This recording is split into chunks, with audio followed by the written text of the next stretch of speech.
jueves de Apaga y Vuelve a Encender. Bienvenidos todos, bienvenidas todas a esta hora de lo humano en la tecnología.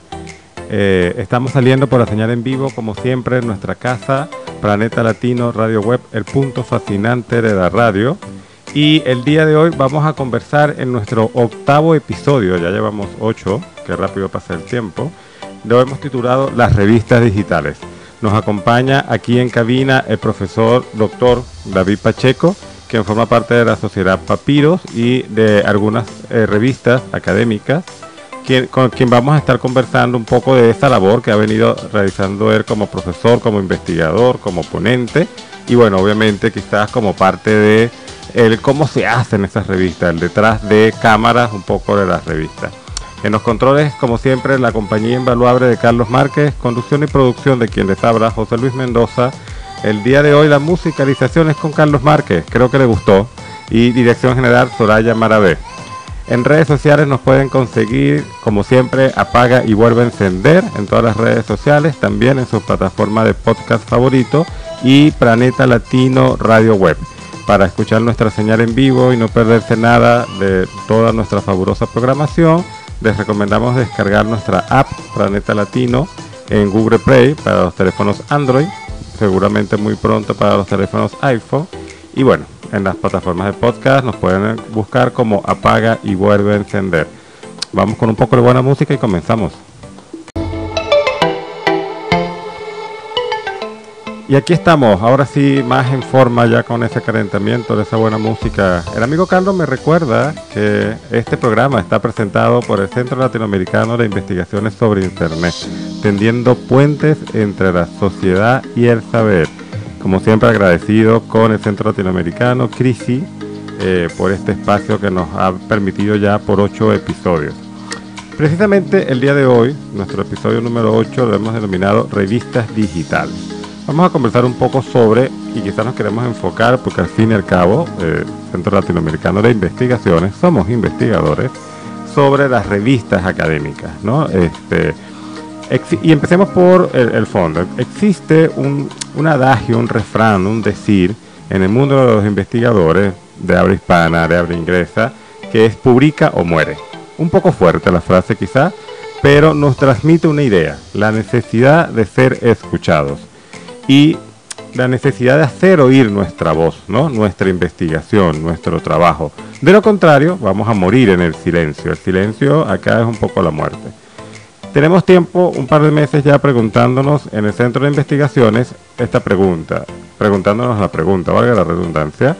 ¿Se puede hacer ciencia o investigaciones en solitario? ¿Existe realmente este investigador, este científico loco que se encierra y él solo hace un descubrimiento? ¿Es eso realmente posible? Fácilmente nos imaginamos a este científico en el alto de una torre, un castillo, encerrado, solo en su trabajo, ensimismado en su laboratorio, escribiendo como loco en una pizarra y quizás incluso hablando solo. Es un científico loco, pobrecito. Pero lo cierto es que incluso este científico que nos imaginamos en su soledad, haciendo su trabajo de manera frenética, cuando tiene un descubrimiento, lo primero que va a hacer es correr a lo alto de la torre y gritarle a los 4 vientos lo que acaba de conseguir. ¡Eureka! De ahí viene esa famosa palabra, ese famoso vocablo. ¡Eureka! Lo he descubierto, lo he logrado. Entonces vemos cómo incluso ese científico loco es parte de una sociedad. Somos seres humanos, somos seres sociales, y necesitamos del otro para una validación. En la ciencia, en la academia, pasa lo mismo. Otro adagio, quizás un poco más poético, otro refrán del mundo académico es: estamos parados sobre el hombro de gigantes. Este hace un poco alusión a lo acumulativo que es la ciencia, la academia. Si hoy por hoy podemos lograr grandes avances tecnológicos en la técnica, en la ciencia, en el conocimiento, es porque estamos parados sobre el hombro de gigantes. Estos gigantes, estos maestros que nos antecedieron, que dejaron su aporte en el mundo del conocimiento y sobre el cual nuestro trabajo empezó. Nosotros empezamos donde ellos terminaron un poco. Entonces hay un camino andado, por eso que hablamos de que es acumulativo. Hay un camino ya andado, hay un trayecto cada vez más largo, evidentemente, porque precisamente la humanidad como colectivo va avanzando a medida que cada quien va aportando y por eso podemos llegar más lejos que quienes nos antecedieron. Y es allí precisamente donde entra el tema que hoy vamos a conversar, las revistas. Las revistas científicas funcionan como un medio de comunicación entre científicos, entre investigadores. No se imaginen científicos solamente el que está buscando la cura del cáncer o el que está jugando con unos estos envases de vidrio con químicos de colores muy brillantes. No, científico puede ser alguien que está leyendo un libro, alguien que está sencillamente pensando. Y por ahí hay un viejo chiste de un torero español, que no voy a mencionar, que en un aeropuerto en Madrid, Barajas, le presentan a un filósofo muy famoso y él le pregunta al torero, a quien lo acompaña, ¿quién es esa persona? Eres un filósofo, responde. Y dice, ¿y qué hace un filósofo? El torero no sabía que era la filosofía. Y el otro le responde, le pagan por pensar. A lo que el torero responde, y con esto cerramos el chiste, hay gente para todo. O sea, hay gente que le pagan por pensar, imagínate usted, ¿no?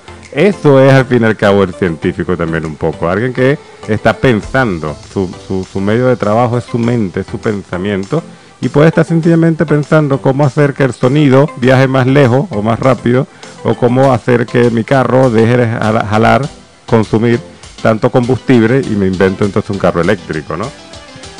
Las revistas son ese medio de comunicaciones de todos estos pensadores, estas personas que vivimos pensando en cómo resolver los problemas del día a día y cómo hacer ciencia, cómo hacer academia, pero sobre todo y en especial lo que lo estamos haciendo en el momento, hoy por hoy. Porque si me quiero comunicar, quiero establecer un puente con los maestros, con los clásicos, me voy a los libros. Para eso es el libro, el que ya está consagrado un poco, le publicamos un libro. Pero el que todavía no está consagrado, el que está haciendo hoy ciencia, un descubrimiento poquito a poco, pasito a pasito, como dice la canción, pues obviamente sale en una revista. Vivimos en un mundo donde hay más de 6.000 millones de habitantes. Es muy fácil ver, entender, que hay varias personas haciéndose las mismas preguntas al mismo tiempo. Entonces, de allí la importancia también de tener acceso a estas revistas, para ver qué otra persona en otra parte del mundo está pensando, más o menos quizás algo parecido a lo que estoy pensando yo. El mundo de la edición académica ha cambiado, evidentemente, gracias a la tecnología. La tecnología lo ha cambiado todo. Y en ese punto, nuestro invitado de hoy es un experto y líder del sector educativo, además es profesor universitario. Nos acompaña ya aquí en cabina y vamos a conversar estos temas sobre el mundo de las publicaciones académicas y de academia un poco en general.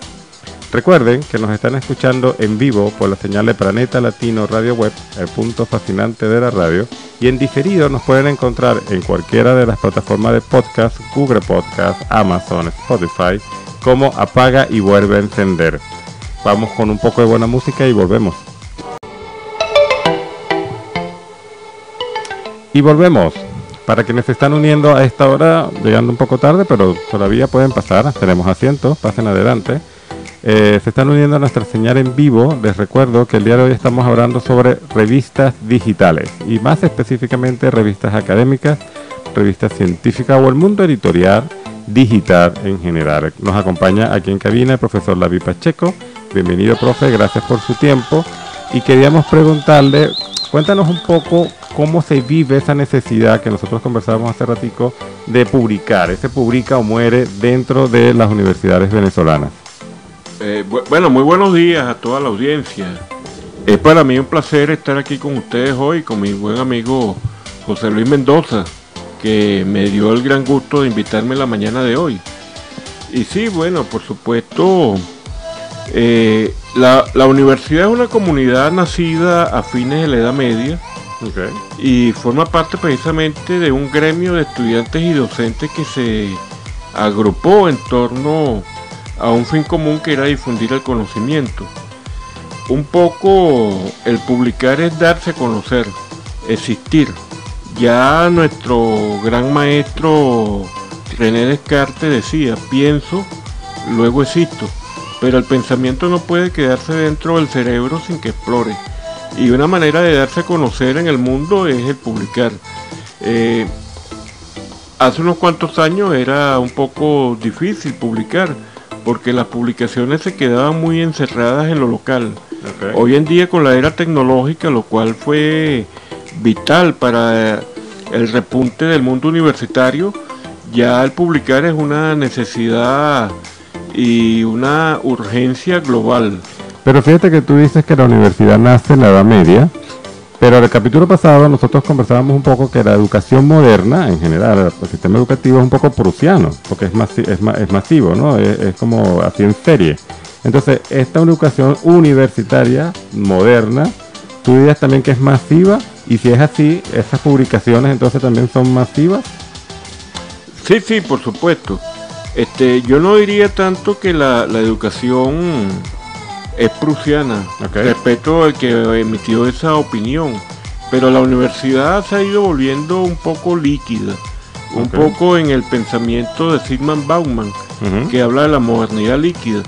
Porque esos valores con que la universidad se formó, esa asistencia periódica a clase, esa puntualidad, eso se ha ido volviendo líquido cada día más. Las necesidades mundiales, las grandes enfermedades que nos han ido asolando, han ido llevándonos poco a poco a la virtualidad.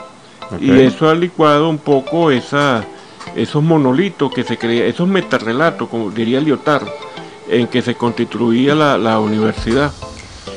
Por supuesto, hoy estamos en una universidad moderna con visos de posmodernidad. En otra clase o en otra programa pudiéramos hablar de eso, de modernidad, posmodernidad, claro, en el sentido de la educación.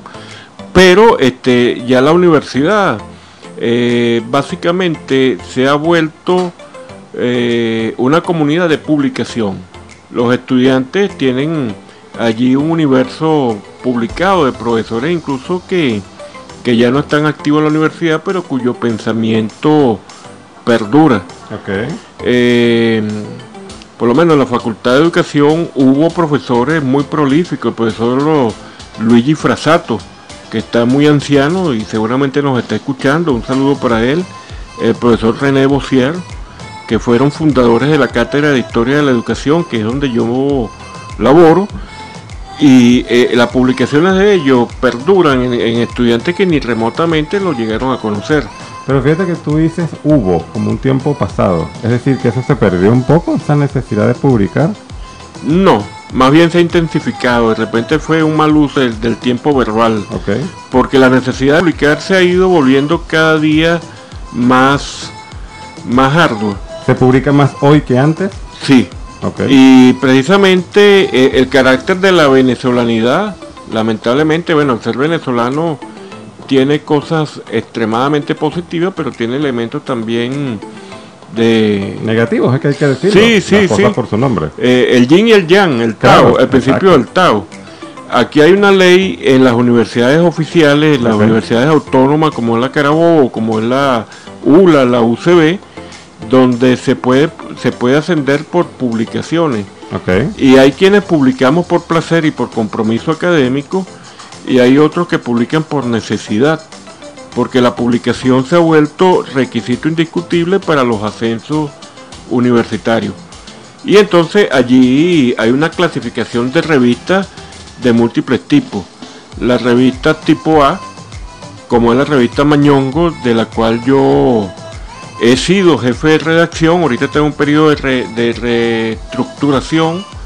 Todavía no se ha estipulado quién va a ser el nuevo jefe de redacción. Presumo que yo voy a continuar en esas labores. Pero fíjate tú, disculpa la interrupción, David, pero tú me estás hablando de que hay unas revistas. Sí. Hay un ecosistema editorial. Sí, por supuesto. Ajá. Aquí el gobierno nacional, por medio de FONACYT, se encarga de estructurar todo lo que es el universo de publicaciones. Y clasifican las revistas en tipo A, tipo B, C, D e incluso E. ¿Eso todavía existe? Sí, todavía existe. Las revistas tipo A son las que son arbitradas e indexadas. Yo, como te digo, he sido jefe de redacción de la revista Mañongo, que es una revista de historia y de ciencias sociales tipo A. Pero he sido árbitro y he publicado en revistas tipo B. He sido árbitro de Dialógica, que es una revista tipo A de la UPEL. En varias revistas, Heurística, que es de la Universidad de los Andes. son revistas pues que forman todo un ecosistema muy interesante. Pero fíjate, tú formas parte del mundo, entre los saberes que tú tienes está la historia. Sí. Entiendo que es un tema que te apasiona. ¿Cómo se maneja la historia y la tecnología en este mundo de las ediciones? Bueno, si nosotros partimos de Heródoto y de Tucídides, que fue los albores... Un poquito atrás. Sí, fueron los albores de la historia hasta llegar a Marc Bloch. Y hoy en día, bueno, la escuela de los anales que se ha seguido profundizando, vemos que ha habido una evolución en la publicación de las ciencias históricas. Okay. Y hoy en día, bueno, existe lo que se llama la historia posmoderna, que incluso puede sonar a contradicción, porque los posmodernos niegan la historia. Okay. Pero sí hay una historiografía posmoderna. Por supuesto, es indiscutible que nadie puede historiar en su cuarto en la más plena soledad frente a un espejo. El historiar significa dar a conocer, dar a conocer, y no hay una manera más expedita de dar a conocer que la publicación.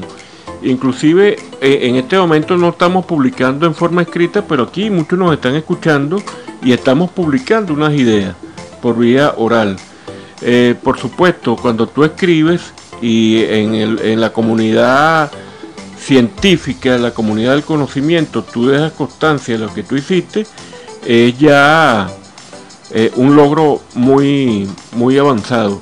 Por lo menos tú me dices cuando hablo de Tucídides y hablo de Heródoto, que me fui muy atrás, pero ¿por qué hoy en día lo recordamos? Era un chiste. No, por supuesto, por supuesto. Pero hoy en día nos acordamos de ellos porque escribieron.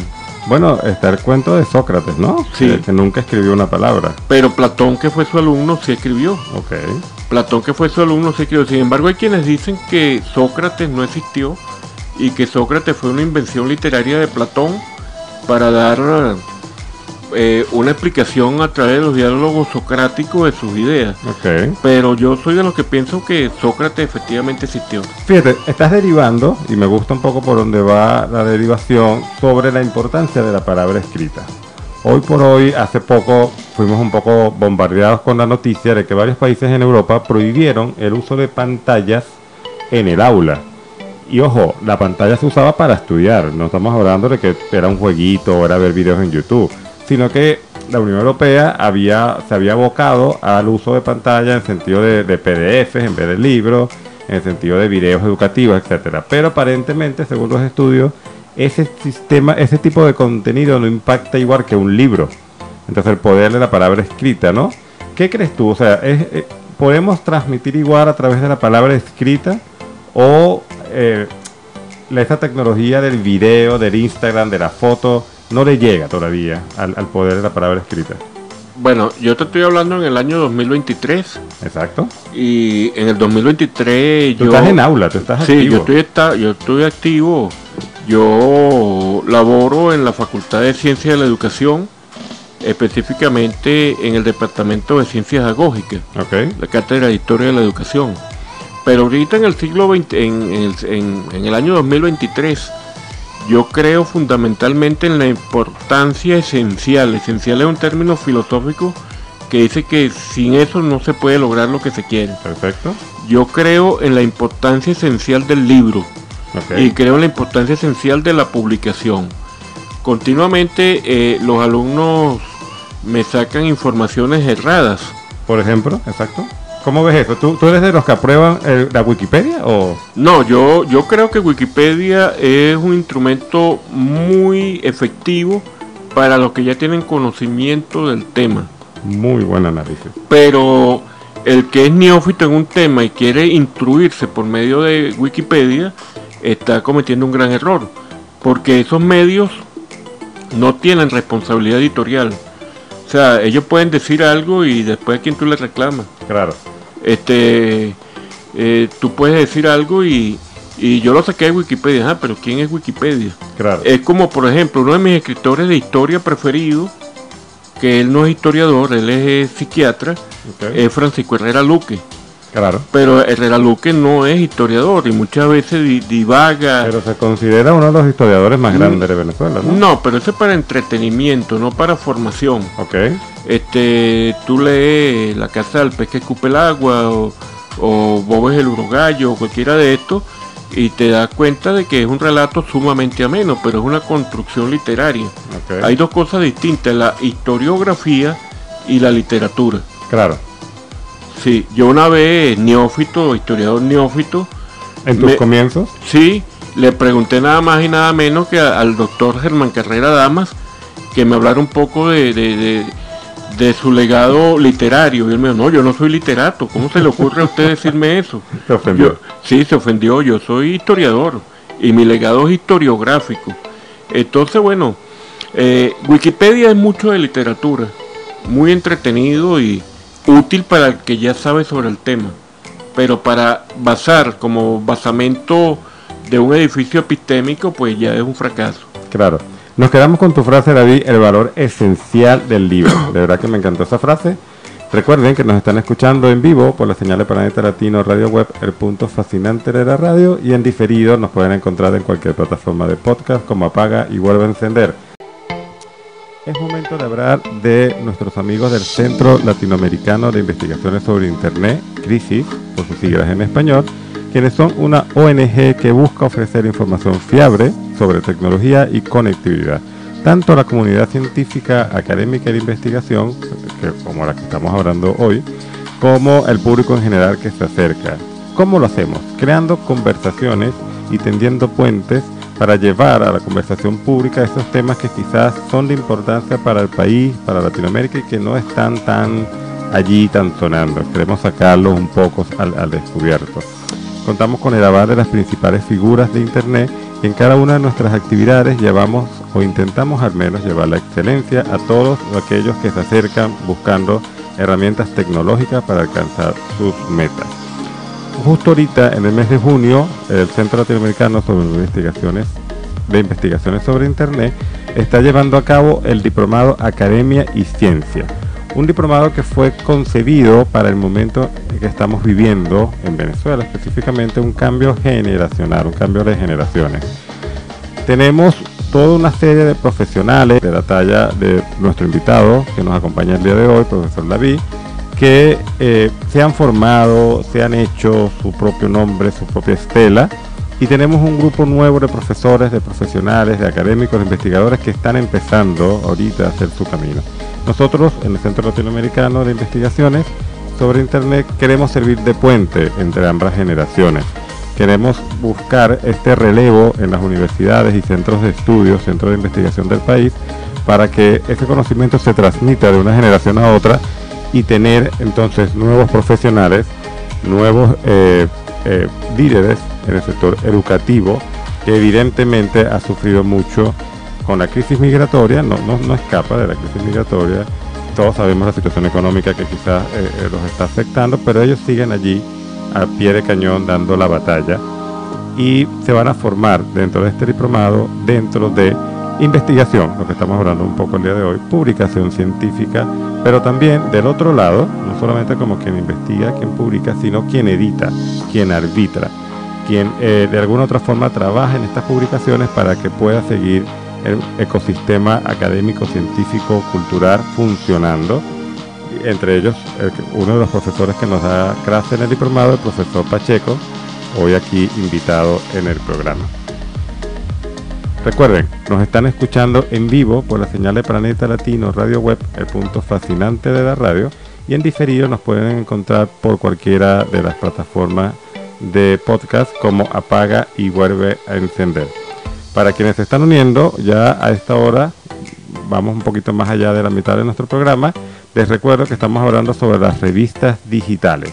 Con nosotros el profesor Pacheco, que nos hablaba hace poquito de la importancia de la palabra escrita. Y David, nosotros empezamos haciendo una pregunta. ¿Se puede hacer investigación solo? No, no se puede. No se puede hacer investigación solo porque el ser humano, por regla general, es un ser social.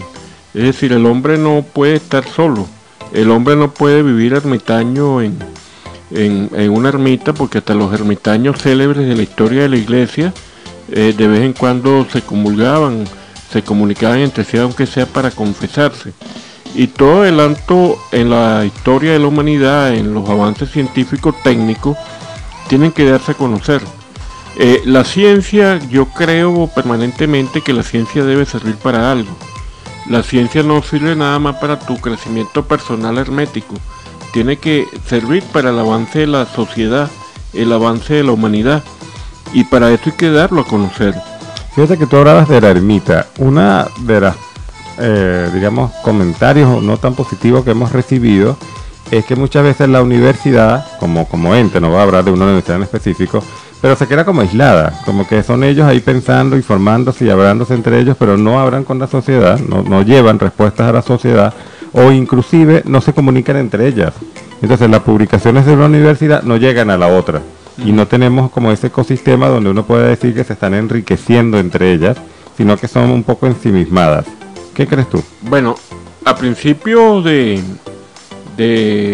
siglo XVI, ir de Europa al continente americano era cuestión de 7 meses. Ya en la época de los 60, de 1960, McLuhan hablaba de la sociedad que iba reduciéndose en tamaño por la masificación de la comunicación. Ya es imposible aislar una información y que el mundo no se entere. Fíjense ustedes lo que pasó no hace mucho, el divorcio de 2 personas prominentes. Creo que en todas partes del mundo siguieron de cerca el divorcio de Shakira y de Piqué, o la separación de ellos.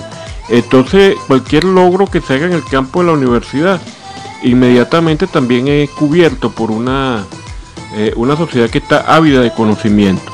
Por supuesto, por eso yo te reiteraba que en otro programa deberíamos hablar de modernidad y posmodernidad, porque precisamente ese distanciamiento que había entre la universidad y el resto de la sociedad era precisamente por esos metarrelatos, ¿no?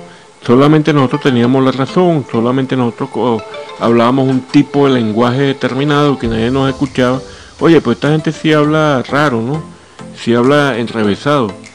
Tengo un amigo muy grande en el Pedagógico de Maracay, el profesor Edgar Balaguer, que comúnmente era criticado porque hablaba de una manera que muy poca gente le entendíamos. Okay. Un hombre sumamente sabio, el reconocimiento para él.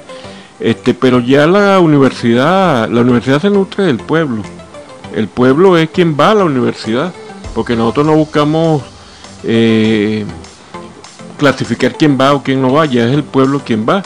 Y la universidad ha tenido que distender su lenguaje y mimetizarse o no mimetizarse, integrarse de una vez con lo que es la sociedad en general.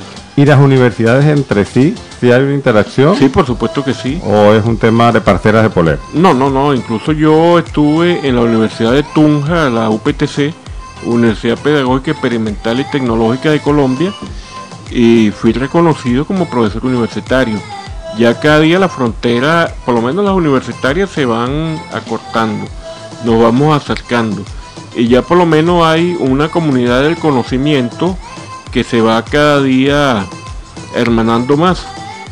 Yo utilicé 2 términos que no los especifiqué y creo que es conveniente que los explique, que es los artículos arbitrados y los artículos indexados. Okay. Hablando de las publicaciones en revistas. Una revista que se precie, ahorita hay una modalidad con la cual yo estoy en contra y te lo comentaba antes de entrar a cámara, que es ese tipo de revistas donde tú pagas un dinero para que te publiquen. Eso es porque si tenemos la necesidad de publicar o morir, me imagino que algunos pagarán, ¿no? Claro, porque para ascender en una universidad nacional, tú tienes que publicar. Okay. O haces un trabajo de investigación, pero ya básicamente la gente publica para ascender. Okay. Y entonces hay revistas, no digo que sea malo, pero yo particularmente no estoy de acuerdo y me reservo esa opinión. Claro. Tú quieres publicar y entonces pagas un dinero en moneda extranjera y entonces te publican. Okay. Ya pienso que ya ahí se está perdiendo un poco la seriedad y el compromiso de lo que tú hiciste. Por lo menos en la revista Mañongo, donde yo tuve un papel directivo, ahí no se pagaba absolutamente nada para publicar, simplemente iba un arbitraje doble ciego. Okay. El arbitraje doble ciego es que el editor o el jefe de redacción, que era mi caso, buscaba 2 o 3 árbitros y se le entregaba un documento sin el nombre, sin estar firmado. Okay. Yo como editor sabía quién era, y los jurados no sabían de quién estaban evaluando y el evaluado tampoco sabía quién los estaba evaluando. Ahí se evitaba que se llamara, mira, publícame, amigo, compadre, no te olvides de mí. Y había una seriedad, o hay una seriedad, en el tipo de arbitraje doble ciego. Ya cuando tú pagas, ya hay como sospecha. Hay sospecha de simonía. Claro. Fíjate que ya estamos hablando bien técnico el tema de las revistas. ¿Qué van a aprender las personas que vayan a hacer el diplomado con respecto a las ediciones científicas, cómo ser jurado, cómo ser editor? ¿Qué pueden aprender? Caramba, mire, aquí hay una playa de expositores extremadamente buenos. Está la profesora Yajaira Rodríguez, la doctora, que yo digo que es la Margaret Thatcher de la Universidad de Carabobo, la dama de hierro. Está una señora con un conocimiento enciclopédico increíble, la doctora Crisálida Villegas, que la doctora Yajaira, que aparte es mi tutora en el doctorado, el doctorado de la UNEFA, ella nos va a hablar a nosotros de... pero más llegando, perdón la interrupción, más llegando a lo que tú nos vas a compartir. Ok. Bueno, no, para continuar un poco la idea, para hablar de lo que yo voy a decir, bueno, la doctora Crisálida Villegas, un pilar de la educación venezolana, admirada, tú mismo, pues que nos vas a hablar de la cuestión digital y yo que voy a hablar de la revista. Aquí en este diplomado, nosotros primero vamos a ver lo que es un arbitraje doble ciego. Yo pretendo en el diplomado traer algunos artículos, solicitar algunos artículos, intercambiarlos, que ellos no sepan qué artículo. Yo les voy a dar unas pautas de cómo se arbitra, cuáles son el arquetipo que se usa en Venezuela, que son las normas APA. Y voy a hablar de otros arquetipos como es las normas Vancouver, IEE, y cómo se utilizan adecuadamente esos artículos. El curso va a ser teórico práctico, porque ellos van a tener varios papers en la mano y los van a arbitrar. Yo voy a estar acompañando el proceso de arbitraje para que ellos vean cuál es la manera de hacerlo. Básicamente, bueno, y vamos a ver lo que es un artículo arbitrado. Arbitrado es esto cuando es doble ciego e indexado. Eso es muy importante y contesta un poco tu pregunta anterior, porque lo indexado significa que esos constantemente, anualmente, bianual, hay organismos internacionales que entran en contacto con la revista y ven que se está haciendo, por lo menos Mañongo, que es la revista donde yo he formado parte en forma más decisiva. Ella está arbitrada por la Universidad de Yale y otras universidades norteamericanas y británicas. Y entonces no es que estemos supeditados a ellos, pero es un acompañamiento amistoso de lado y lado. Ellos me refrendan a mí y yo los refrendo a ellos como... En la actividad editorial. Exactamente. Fíjate que siempre han dicho que en la costumbre hay como dos facetas fascinantes o emocionantes. Empezar una nueva costumbre o unirse a una que sea muy larga, muy tradicional, una tradición muy larga. Existen en Venezuela obviamente revistas como Mañongo, en la cual tú formaste parte, que tienen ya una tradición, un nombre ganado a pulso, pero también quizás van a empezar a surgir ahora nuevas revistas con las nuevas generaciones. En el diplomado, ¿tú crees que los compañeros que se unan a nosotros van a aprender contigo un poco cómo hacer una revista nueva? Por supuesto, es que esa es la idea. Yo tengo un alumno muy meritorio, muchos de mis alumnos han escalado muy alto. Uno de mis alumnos fue el doctor Giancarlo Brizuela. Y él fundó una revista llamada Presente y Futuro. Y su compañera sentimental tiene otra revista y yo me siento como en parte culpable en haberlos motivado pues a que hiciesen esa revista. Giancarlo Brizuela, un gran saludo allá en Mérida, donde tiene un trabajo pedagógico, andragógico increíble. Y esa revista Presente y Futuro que él edita es una de las revistas más respetables de Venezuela. Por supuesto, yo aspiro que después de este diplomado surjan por lo menos 20 revistas más. Bueno, David, ojalá, Dios diga amén, para que eso sea así.